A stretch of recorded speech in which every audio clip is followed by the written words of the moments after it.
इस वीडियो में हम अभिव्यक्ति एवं माध्यम पुस्तक जो कक्षा 11वीं एवं 12वीं के लिए है उसका चैप्टर 3 पढ़ेंगे, जिसका नाम है विभिन्न माध्यमों के लिए लेखन। लास्ट चैप्टर में हम लोगों ने देखा था पत्रकारिता के विविधायाम। इस चैप्टर में हम देखेंगे कि विभिन्न माध्यमों के लिए लेखन किस तरह से किया जाता है। खबर लिखना बहुत ही रचनात्मक काम हो सकता है, उतना ही रचनात्मक जितना कविता लिखना। दोनों का उद्देश्य मनुष्य को और समाज को ताकत पहुंचाना है। खबर में लेखक तथ्यों को बदल नहीं सकता, पर दो या दो से अधिक तथ्यों के मेल से असलियत खोल सकता है। क्या बोलता है कि रचनात्मक लेखन जो होता है वह भी उतना ही रचनात्मक है खबरों का लिखना जितना कि कविता लिखना। दोनों का उद्देश्य ही मनुष्य को और समाज को ताकत पहुंचाना है। खबर में लेखक तथ्यों को बदल नहीं सकता, जो हुआ है उसी को आपको लिखना पड़ेगा।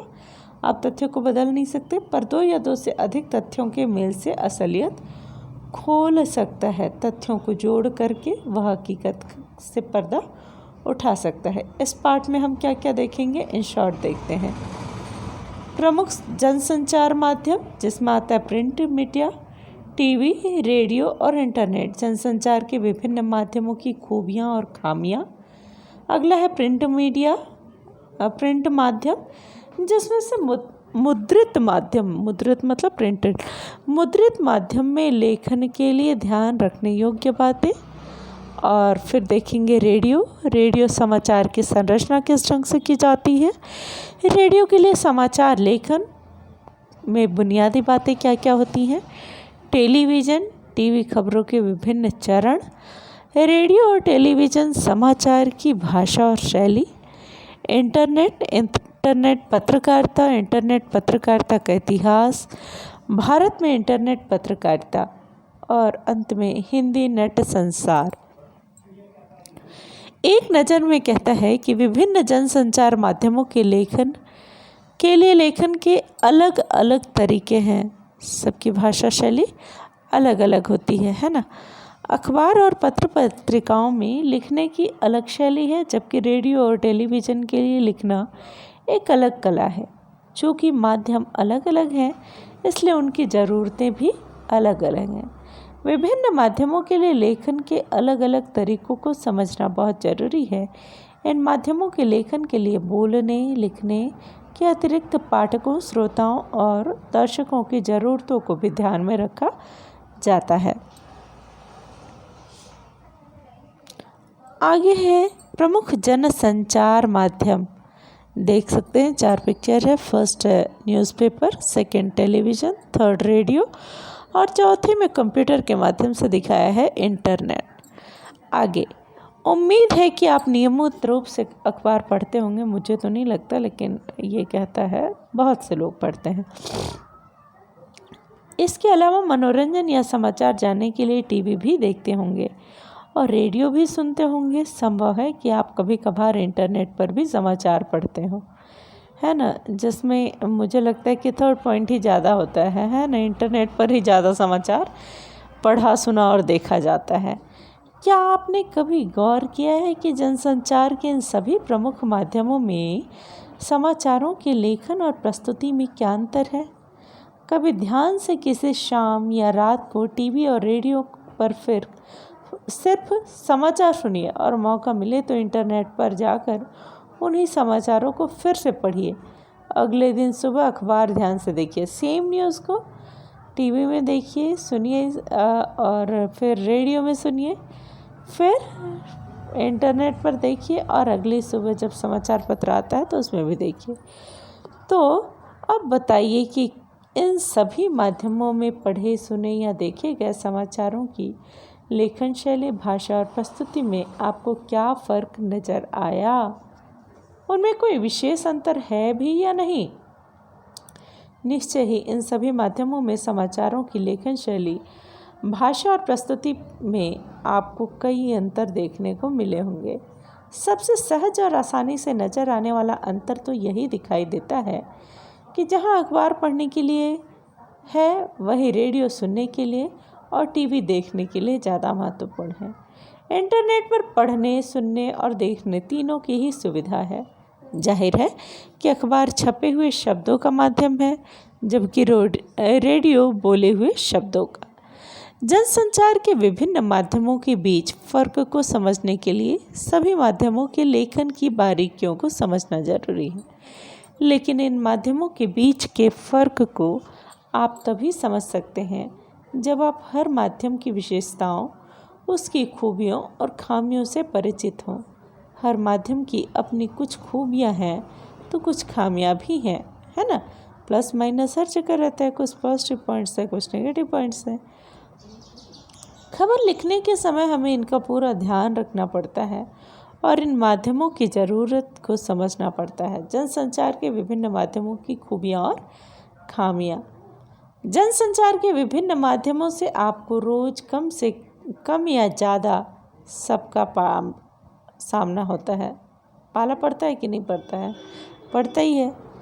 आपको रोज़ कम या ज़्यादा सबका पड़ता होगा। सबका बोल रहे हैं, मतलब यह है कि आपका सामना होता होगा। अगर आपसे पूछा जाए कि आप इन सभी माध्यमों में सबसे अधिक किसे पसंद करते हैं और क्यों, तो आपका जवाब क्या होगा? शायद आप थोड़ा सोच में पड़ जाएंगे। आपका उत्तर चाहे जो हो, इतना तय है कि इस सवाल का कोई एक निश्चित जवाब नहीं हो सकता है। हर व्यक्ति के लिए अलग अलग जवाब हो सकता है। आगे कहते हैं, संभव है आपको टीवी ज़्यादा पसंद है और आपके दोस्त को रेडियो। आपका दोस्त रेडियो अपने पढ़ने के कमरे में फुर्सत से या कुछ और काम के लिए रखता हो, है ना, उसको वो ज़्यादा पसंद है। इसी तरह आपके किसी और साथी को पढ़ना बहुत पसंद है और उसके फुर्सत के क्षण अखबार और पत्रिकाओं के साथ गुजरते हों, जबकि आपका कोई अन्य दोस्त इंटरनेट पर चैटिंग करते या कुछ और पढ़ते देखते हुए उसी से चिपके रहना पसंद करता हो। सबकी अपनी अपनी पसंद है, इसलिए कोई स्पेसिफिक आंसर नहीं हो सकता। जाहिर है सबकी अपनी अपनी पसंद है, लेकिन सबकी पसंद के पीछे कुछ कारण ज़रूर है। आप या आपके अन्य दोस्त अलग अलग जनसंचार माध्यमों को इसलिए अधिक पसंद करते हैं क्योंकि उनकी विशेषताएं या खूबियाँ आपकी या आपके अन्य दोस्तों के मिजाज, रुचियों, ज़रूरतों और पहुंच के अनुकूल हैं। फिर से क्या कहते हैं कि आप या आपके अन्य दोस्त अलग अलग जनसंचार माध्यमों को इसलिए अधिक पसंद करते हैं क्योंकि उनकी विशेषताएं या खूबियाँ आपकी या आपके अन्य दोस्तों के मिजाज, रुचि, ज़रूरत और पहुंच के अनुकूल है ना।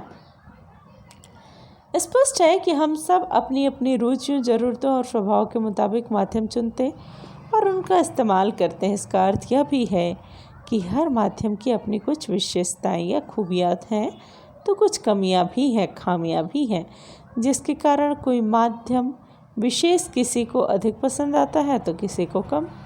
लेकिन इसका यह अर्थ कतई नहीं है कि जनसंचार का कोई एक माध्यम सबसे अच्छा या बेहतर है या कोई एक दूसरे से कमतर है ना।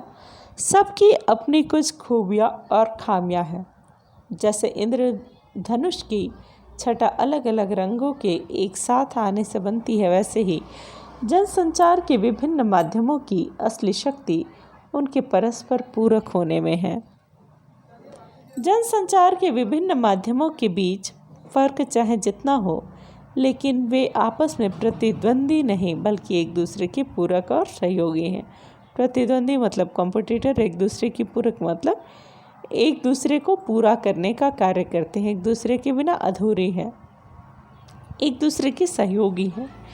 कहने की ज़रूरत नहीं है कि अखबार में समाचार पढ़ने और रुककर उस पर सोचने में एक अलग तरह की संतुष्टि मिलती है, जबकि टीवी पर घटनाओं की तस्वीरें देखकर उसकी जीवंतता का एहसास होता है। इस तरह का रोमांच अखबार या इंटरनेट पर नहीं मिल सकता। इसी तरह रेडियो पर खबरें सुनते हुए आप जितना उन्मुक्त होते हैं उतना किसी उन्मुक्त मतलब बिल्कुल स्वतंत्र, है ना, आपको न पढ़ना है न देखना है, खाली सुन रहे हैं आप। जितने उन्मुक्त होते हैं उतना किसी और माध्यम में संभव नहीं है। उधर इंटरनेट अंतरक्रियात्मकता, इंटरएक्टिविटी और सूचनाओं के विशाल भंडार का अद्भुत माध्यम है। बस एक बटन दबाइए और सूचनाओं के अथाह संसार में पहुंच जाइए। जिस भी विषय पर आप जानना चाहें, इंटरनेट के जरिए वहां पहुंच सकते हैं। ये सभी माध्यम हमारी अलग अलग ज़रूरतों को पूरा करते हैं और इन सभी की हमारे दैनिक जीवन में कुछ न कुछ उपयोगिता होती है। यही कारण है कि अलग अलग माध्यम होने के बावजूद इनमें से कोई समाप्त नहीं हुआ और इन सभी माध्यमों का लगातार विस्तार और विकास हो रहा है। आइए अब इन सभी माध्यमों की अलग अलग खूबियों और खामियों को समझने की कोशिश करें। सबसे पहले प्रिंट मीडिया, जो मीडिया का सबसे पुराना प्रकार है। प्रिंट यानी मुद्रित माध्यम जनसंचार के आधुनिक माध्यमों में सबसे पुराना। असल में आधुनिक युग की शुरुआत ही मुद्रण यानी छपाई के आविष्कार से हुई। हालांकि मुद्रण की शुरुआत चीन से हुई, लेकिन आज हम जिस छापेखाने को देखते हैं इसके आविष्कार का श्रेय जर्मनी के गुटेनबर्ग को जाता है। छापाखाना यानी प्रेस, है ना। छापाखाना यानी प्रेस के आविष्कार ने दुनिया की तस्वीर बदल दी। यूरोप में पुनर्जागरण रेनेसां की शुरुआत में छापेखाने की अहम भूमिका रही। खबरों को लोगों तक पहुंचाना आसान हो गया। इसके पहले लिख के पहुंचाते थे और इसके बाद क्या हुआ कि चीज़ें प्रिंट होने लगी और फिर वो आसान हो गया अधिक से अधिक लोगों तक पहुंचाना, है ना। तो कहता है कि इसे मिशनरियों ने धर्म प्रचार की पुस्तकें छापने के लिए खोला था। भारत में पहला छापाखाना सन 1556 में गोवा में खुला। पहला छापाखाना कहाँ खुला? 1556 गोवा। छापाखाना मतलब प्रिंट, है ना, प्रेस। तो गोवा में हुआ। इसको क्यों शुरू किया?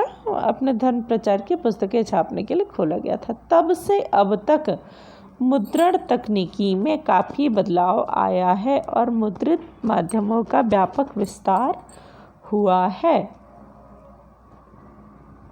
ये रहा, देखो फोटो देखो, जहाँ से न्यूज़पेपर छप रहा है ना। तो ये है लेखन से छापे खाने तक, है ना। मुद्रित माध्यमों के तहत अखबार, पत्रिकाएं, पुस्तकें आदि हैं। हमारे दैनिक जीवन में इनका कितना महत्व है यह दोहराने की ज़रूरत नहीं है। दैनिक मतलब रोज़मर्रा के जीवन, यहाँ से इसको दोहराने की ज़रूरत नहीं है। मुद्रित माध्यमों के तहत अखबार, पत्रिकाएं, पुस्तकें आदि हैं। हमारे दैनिक जीवन में इनका कितना महत्व है यह दोहराने की ज़रूरत नहीं है, सभी को पता है। मुद्रित माध्यमों की सबसे बड़ी विशेषता या शक्ति यह है कि छपे हुए शब्दों में स्थायित्व होता है ना। वो एविडेंस होते हैं, वो बदले नहीं जा सकते, समय के अनुसार बदलते नहीं हैं, वो जैसे थे वैसे ही रह जाते हैं, स्थायित्व होता है। उसे आराम से और धीरे धीरे पढ़ सकते हैं। पढ़ते हुए उस पर सोच सकते हैं। अगर कोई बात समझ में नहीं आई तो उसे दोबारा या जितनी बार इच्छा करे उतनी बार पढ़ सकते हैं। यही नहीं, अगर आप अखबार या पत्रिका पढ़ रहे हों तो आप अपनी पसंद के अनुसार किसी भी पृष्ठ और उस पर प्रकाशित किसी भी समाचार या रिपोर्ट से पढ़ने की शुरुआत कर सकते हैं। ऐसी कोई बाध्यता नहीं है कि आप अखबार पहले पृष्ठ और पहली खबर से पढ़ना शुरू करें। जिसको जिस खबर में ज़्यादा इंटरेस्ट है वो उस खबर को पहले उतनी ही प्रमुखता के साथ पढ़ सकता है। जितनी बार चाहे उतनी बार पढ़ सकता है, जितनी देर तक चाहे उतनी देर तक पढ़ सकता है। यह आज़ादी पाठक को होती है। साथ ही मुद्रित माध्यमों के स्थायित्व का एक लाभ यह भी है कि आप उन्हें लंबे समय तक सुरक्षित रख सकते हैं। देखते हो तुम लोग, न्यूज़पेपर्स की कटिंग रखी जाती है एज अ प्रूफ, है ना, किसी भी बात के प्रमाण के तौर पर भी उपयोग की जाती है। और उसे संदर्भ की तरह इस्तेमाल कर सकते हैं कि इसके कारण ऐसा हुआ, ये ऐसा था, उस समय भी ऐसा हुआ था ना। आज हम महंगाई की बात कर रहे हैं, यदि 15 साल पुराना पेपर निकालो तो पता चल जाएगा कि उस समय महंगाई था कि नहीं था। मुद्रित माध्यमों की दूसरी बड़ी विशेषता यह है कि यह लिखित भाषा का विस्तार है। जाहिर है कि इसमें लिखित भाषा की सभी विशेषताएं शामिल हैं। लिखित और मौखिक भाषा में सबसे बड़ा अंतर यह है कि लिखित भाषा अनुशासन की मांग करती है। बोलने में एक स्वतः स्फूर्तता होती है, लेकिन लिखने में आपको भाषा, व्याकरण, वर्तनी और शब्दों के उपयुक्त इस्तेमाल का ध्यान रखना पड़ता है। तुम लोगों को भी कोई चीज़ ओरली बोलना हो तो ज़्यादा इजी रहता है और लिखना पड़ता है तो मुश्किल हो जाता है ना। वही बोल रहा है कि जो लेखन का काम होता है उसमें हर चीज़ का ध्यान रखना पड़ता है। यही नहीं, अगर लिखे हुए को प्रकाशित होना है, मतलब वो बहुत लोगों तक जाएगी, तो आपको एक प्रचलित भाषा में लिखना पड़ता है जो वहाँ के लोगों के लिए में ज़्यादा पढ़ी जाती हो, समझी जाती हो, तब उसे अधिक से अधिक लोग समझ पाएंगे, है ना। मुद्रित माध्यमों को की तीसरी विशेषता है, पहली विशेषता क्या, उसमें स्थायित्व होता है और वे संदर्भों के रूप में भी प्रयोग किए जा सकते हैं। दूसरा क्या, उसमें भाषा, वर्तनी, व्याकरण, हर चीज़ का ध्यान में रखा जाता है ना। उसमें शुद्धता होनी चाहिए भाषागत। और तीसरी विशेषता यह है कि यह चिंतन, विचार और विश्लेषण का माध्यम है। इस माध्यम में आप गंभीर और गूढ़ बातें लिख सकते हैं, क्योंकि पाठक के पास न सिर्फ उसे पढ़ने, समझने और सोचने का समय होता है, बल्कि उसकी योग्यता भी होती है। असल में मुद्रित माध्यमों का पाठक वही हो सकता है जो साक्षर हो, जिसने औपचारिक या अनौपचारिक शिक्षा के जरिए एक विशेष स्तर की योग्यता भी हासिल की हो। अनपढ़ गंवार तो नहीं पढ़ सकता न्यूज़पेपर को, है ना।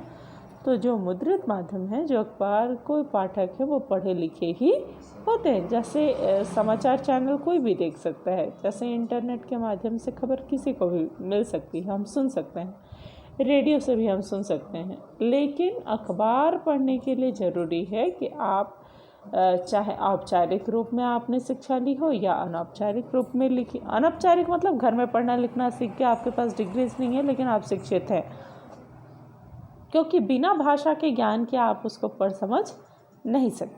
लेकिन मुद्रित माध्यमों की यही कमजोरी या सीमा भी है।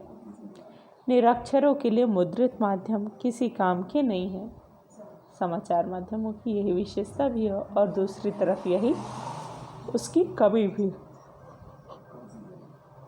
कमी यह है कि जो पढ़े लिखे लोग नहीं हैं, जो निरक्षर लोग हैं, उन तक उसकी पहुंच नहीं हो पाती है, वे लोग उसका लाभ नहीं उठा पाते हैं। साथ ही मुद्रित माध्यमों के लिए लेखन करने वालों को अपने पाठकों के भाषा ज्ञान के साथ साथ उनके शैक्षिक ज्ञान और योग्यता का विशेष ध्यान रखना पड़ता है। इसके अलावा उन्हें पाठकों की रुचियों और ज़रूरतों का भी ध्यान रखना पड़ता है। मुद्रित माध्यमों की एक और सीमा यह है, लिमिटेशंस, है ना। दूसरी सीमा यह है कि वे रेडियो, टीवी या इंटरनेट की तरह तुरंत घटी घटनाओं को संचालित नहीं कर सकते। ये एक निश्चित अवधि पर प्रकाशित होते हैं, जैसे अखबार 24 घंटे में एक बार या साप्ताहिक पत्रिका सप्ताह में एक बार प्रकाशित होती है। अखबार या पत्रिका में समाचारों या रिपोर्ट को प्रकाशन के लिए स्वीकार करने की एक निश्चित समय सीमा होती है, जैसा हम पहले भी समझ चुके हैं, जिसे डेडलाइन कहते हैं। कुछ अपवादों को छोड़कर समय सीमा समाप्त होने के बाद कोई सामग्री प्रकाशन के लिए स्वीकार नहीं की जाती। इसलिए मुद्रित माध्यमों के लेखकों और पत्रकारों को प्रकाशन की समय सीमा का पूरा ध्यान रखना पड़ता है ना। इसी तरह मुद्रित माध्यमों में लेखक को जगह, स्पेस का भी पूरा ध्यान रखना चाहिए। जैसे किसी अखबार या पत्रिका के संपादक ने अगर आपको 250 शब्दों में रिपोर्ट या फीचर लिखने को कहा है, तो आपको उस शब्द सीमा का ध्यान रखना पड़ेगा। इसकी वजह यह है कि अखबार या पत्रिका में असीमित जगह नहीं होती है, साथ ही उन्हें विभिन्न विषयों और मुद्दों पर सामग्री प्रकाशित करनी होती है। महत्व और जगह की उपलब्धता के अनुसार वे निश्चित करते हैं कि किसे कितनी जगह मिलेगी। मुद्रित माध्यम के लेखक या पत्रकार को इस बात का भी ध्यान रखना पड़ता है कि छपने से पहले आलेख में मौजूद सभी गलतियों और अशुद्धियों को दूर कर लिया जाए, क्योंकि एक बार प्रकाशन के बाद वह गलती या अशुद्धि वहीं चिपक जाएगी, है ना। प्रकाशन हो गया, यदि कोई गलती है तो वह सभी पाठक वर्गों तक पहुंचेगी, है कि नहीं।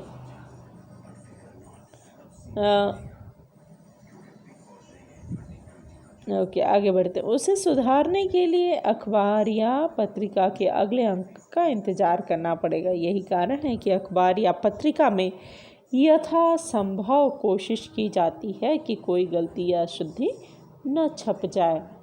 इसके लिए अखबार पत्रिकाओं में संपादन के साथ एक पूरी संपादकीय टीम होती है। केवल एक व्यक्ति नहीं करता है, बल्कि उसके अंडर में कई लोगों की टीम होती है जिसकी मुख्य जिम्मेदारी होती है प्रकाशन के लिए जा रही सामग्री से गलतियों और अशुद्धियों को हटाकर उसे प्रकाशन योग्य बनाना। देखो, मुद्रित माध्यमों में लेखन के लिए ध्यान रखने योग्य बातें। पहला क्या है? लेखन में भाषा, व्याकरण, वर्तनी और शैली का ध्यान रखना जरूरी है। प्रचलित भाषा के प्रयोग पर जोर रहता है। दूसरा क्या है? समय सीमा और आवंटित जगह के अनुशासन का पालन करना हर हाल में जरूरी है, हर हाल में जरूरी है। तीसरा, लेखन और प्रकाशन के बीच गलतियों और अशुद्धियों को ठीक करना जरूरी होता है। लेखन में सहज प्रवाह के लिए तारतम्यता बनाए रखना जरूरी है। जो रफ्तार होती है वो तेज होनी चाहिए, फ्लो होना चाहिए, तारतम्य बना रहना चाहिए, है ना। जो भी आप लिखते हैं उसमें प्रवाह या तारतम्य, उसमें कंटिन्यूएशन होना चाहिए। अगला है रेडियो। अभी हम लोगों ने टीवी देखा था, अब है रेडियो। रेडियो श्रव्य माध्यम है। इसमें सब कुछ ध्वनि, स्वर और शब्दों का खेल है।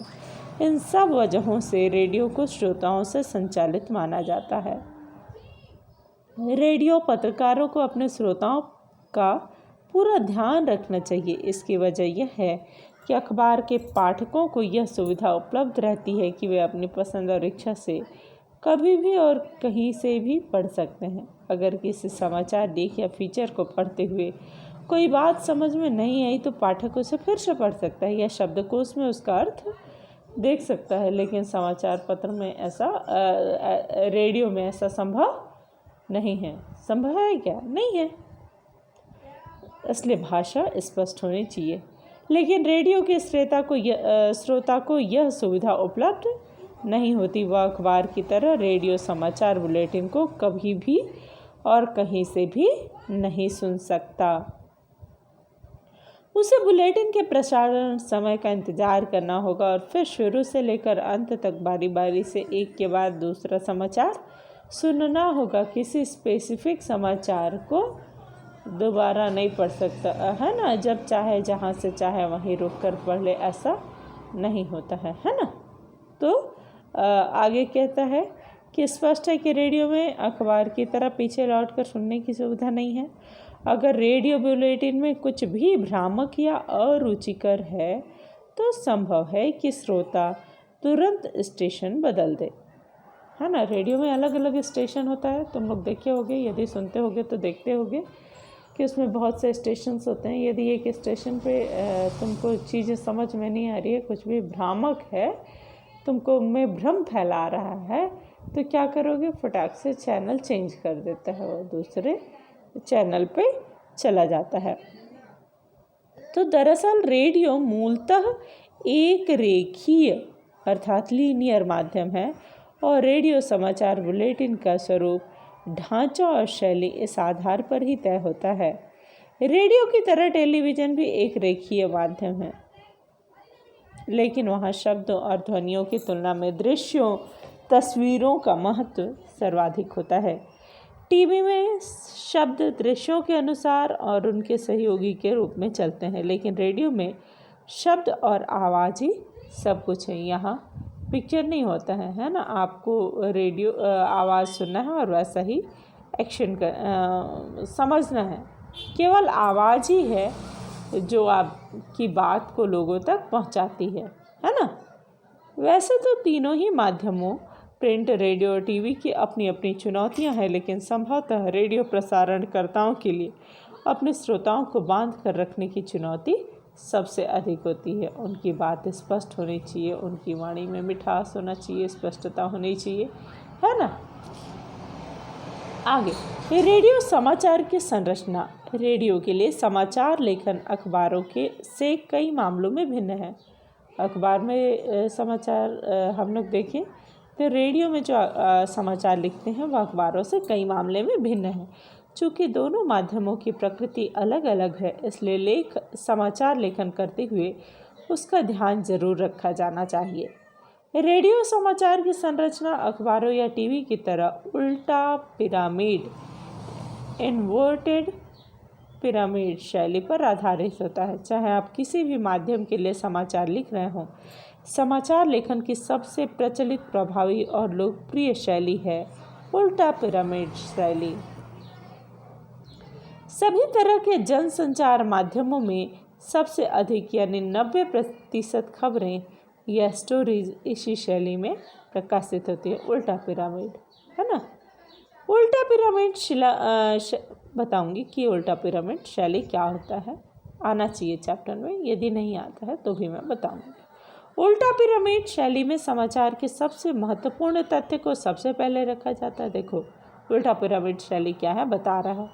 इसमें क्या होता है, समाचार के सबसे महत्वपूर्ण तथ्य को सबसे पहले लिखा जाता है और उसके बाद घटते हुए महत्व क्रम में अन्य तथ्यों और सूचनाओं को लिखा या बताया जाता है। इसको उल्टा पिरामिड शैली कहते हैं। पिरामिड देखिए ना, तिकोनी होता है, ऊपर से नीचे बड़ा होता है, उसके ऊपर छोटा छोटा छोटा छोटा होते हुए ऊपर छोटा होता जाता है।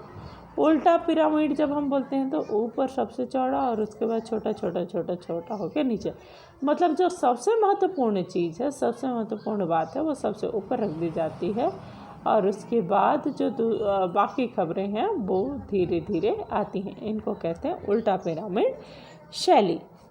तो तात्पर्य यह है कि शैली में कहानी की तरह ही क्लाइमैक्स अंत में नहीं बल्कि खबर के बिल्कुल शुरू में आ जाता है। कहानी में तो क्लाइमैक्स लास्ट में आता है ना, लेकिन यहाँ पे क्लाइमैक्स लास्ट में नहीं आता है बल्कि शुरू में ही आ जाता है। क्लाइमैक्स को पहले ही खोल दिया जाता है।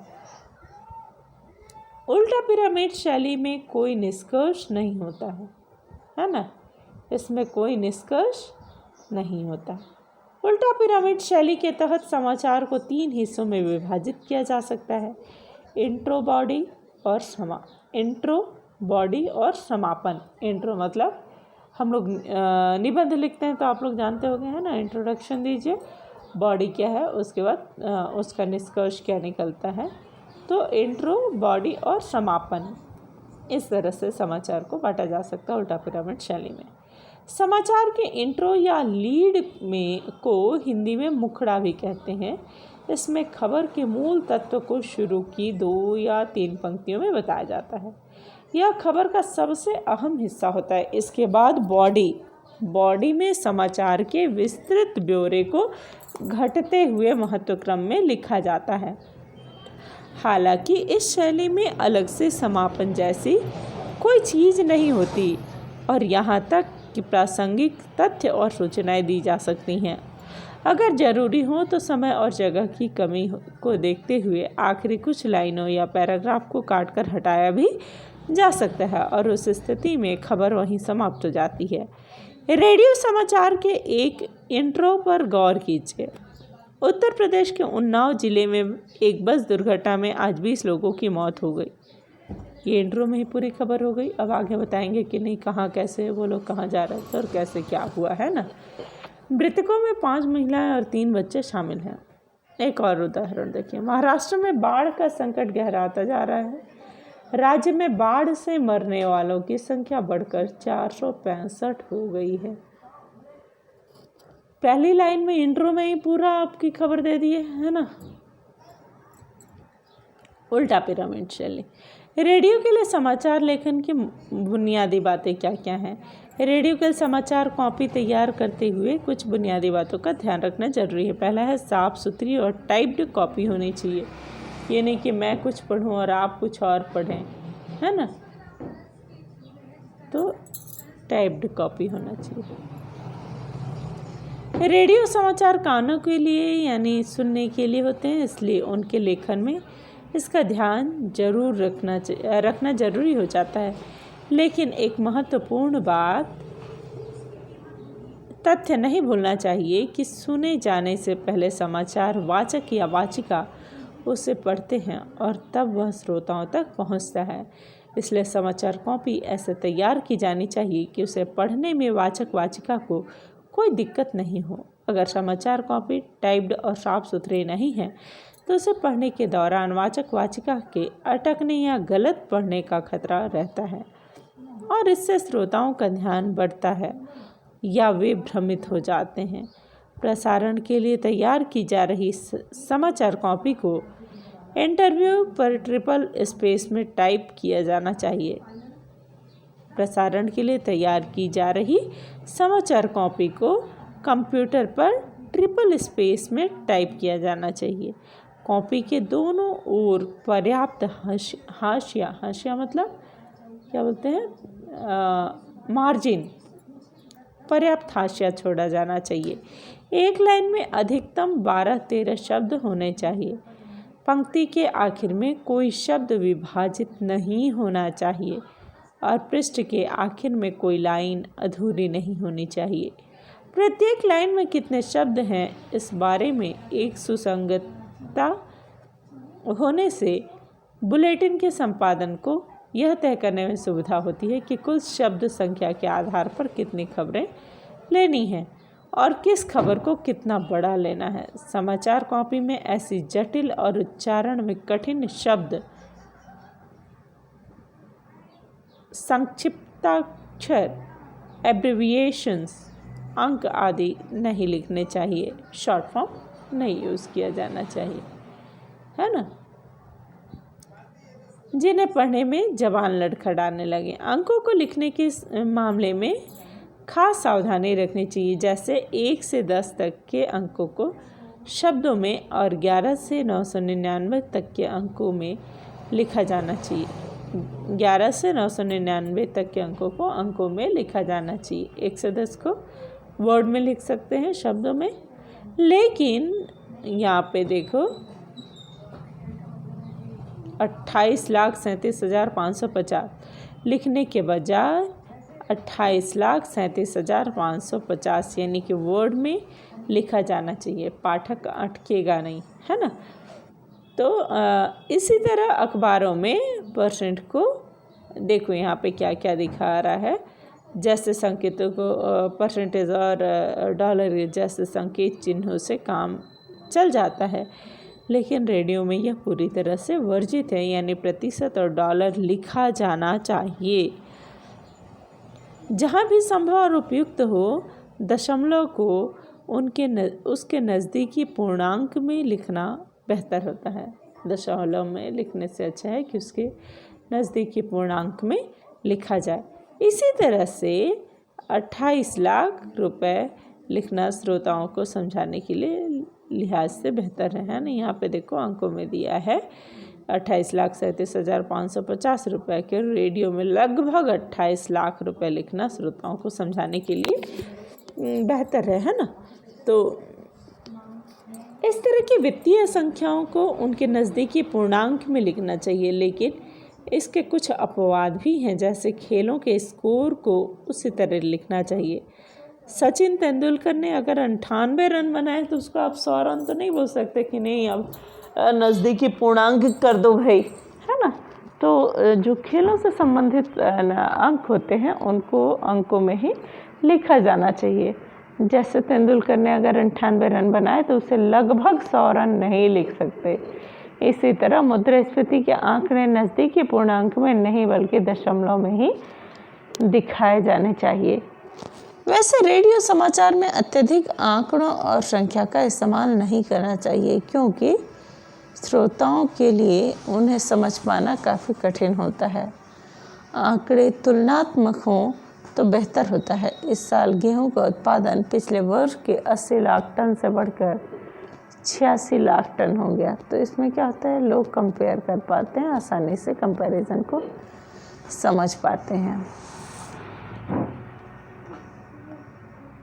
रेडियो समाचार कभी भी संख्या से नहीं शुरू होना चाहिए। इसी तरह तिथियों को उसी तरह लिखना चाहिए जैसे हम बोलचाल में इस्तेमाल करते हैं। 15 अगस्त 1985 न कि अगस्त 15 1985।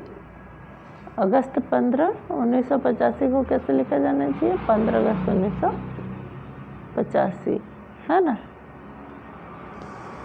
आगे कहता है डेडलाइन, संदर्भ और संक्षिप्ताक्षर का प्रयोग।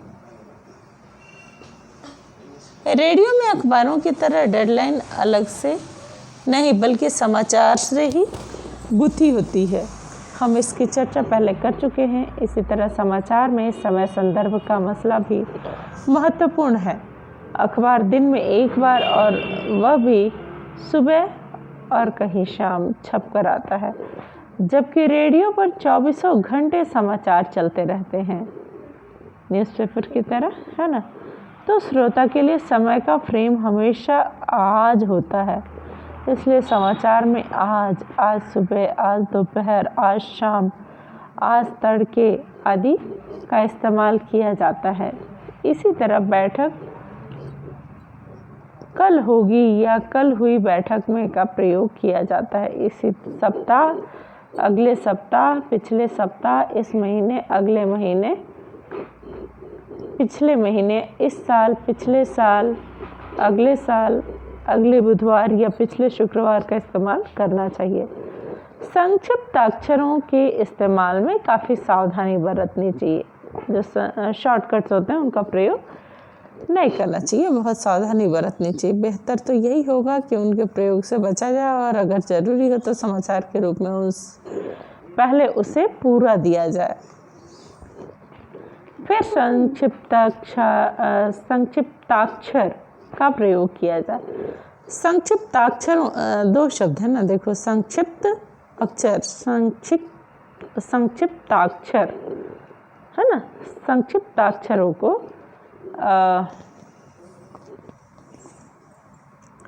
प्रयोग के दौरान यह देखा जाना चाहिए कि वह कितना लोकप्रिय है, लोग कितना समझते हैं। जैसे WTO, UNICEF, SAARC, ICICI bank का इस्तेमाल सीधे भी किया जा सकता है, क्योंकि ये सब फेमस वर्ड्स हैं, ऐसे टर्म्स हैं जिनको लोग साधारण बोलचाल की भाषा में भी प्रयोग करते हैं और समझते हैं। टेलीविज़न, आगे हम देखेंगे टेलीविज़न के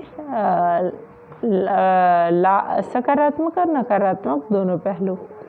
जब हम टेलीविज़न लेखन की बात करते हैं तो यह साफ है कि इसमें दृश्यों की अहमियत सबसे ज़्यादा है।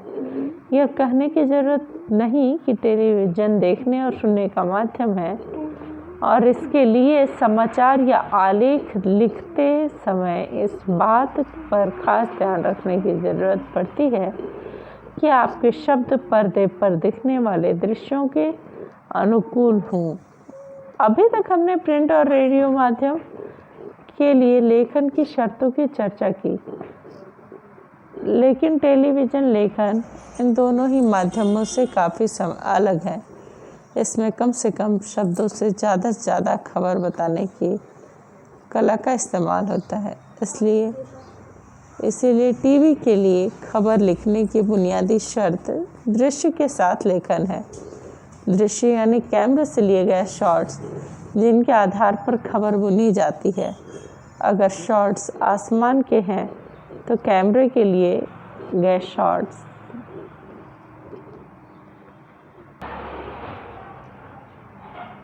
लिखते समय इस बात का खास ध्यान रखने की ज़रूरत पड़ती है कि आपके शब्द पर्दे पर दिखने वाले दृश्य के अनुकूल हों।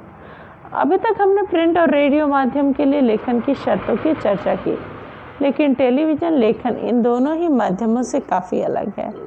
इसमें कम से कम शब्दों में ज़्यादा से ज़्यादा खबर बताने की कला का इस्तेमाल होता है। इसलिए टीवी के लिए खबर लिखने की बुनियादी शर्त है दृश्य के साथ लेखन। दृश्य यानी कैमरे से लिए गए शॉट्स जिनके आधार पर खबर बुनी जाती है।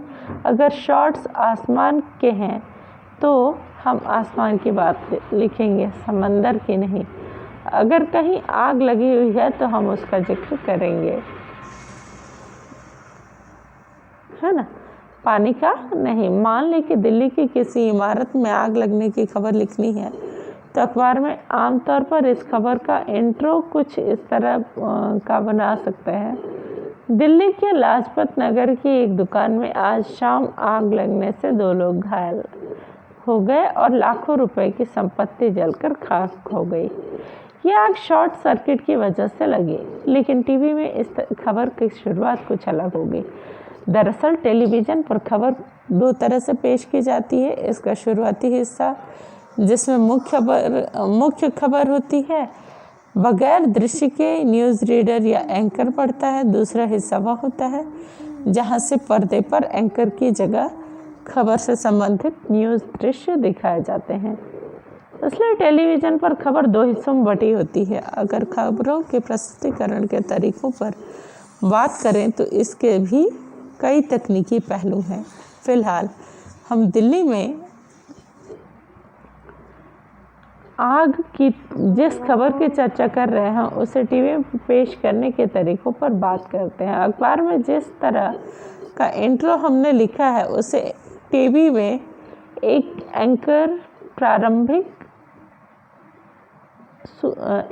एंकर सूचना के तौर पर सबसे पहले पढ़ता है। लेकिन अगर आग लगने के दृश्य हमारे पास हैं तो प्रारंभिक सूचना के बाद हम इसे इस तरह लिख सकते हैं, आग की ये लपटें सबसे पहले शाम 4 बजे दिखी, फिर तेजी से फैल गई। निश्चय ही इस खबर की इससे भी बेहतर शुरुआत हो सकती है, लेकिन दृश्य के साथ बंधे होने की शर्त हर खबर पर लागू होती है। दरअसल टेलीविज़न के लिए लेखन कई तरीके से होता है। चूँकि टेलीविज़न का खबर पेश करने के तरीकों में लगातार बदलाव आ रहे हैं, इसलिए इसे लिखने के तरीकों का भी लगातार बदलाव करना चाहिए। ओके, आज के लिए इतना ही। अगले वीडियो में हम कंप्लीट करेंगे इस चैप्टर को। धन्यवाद।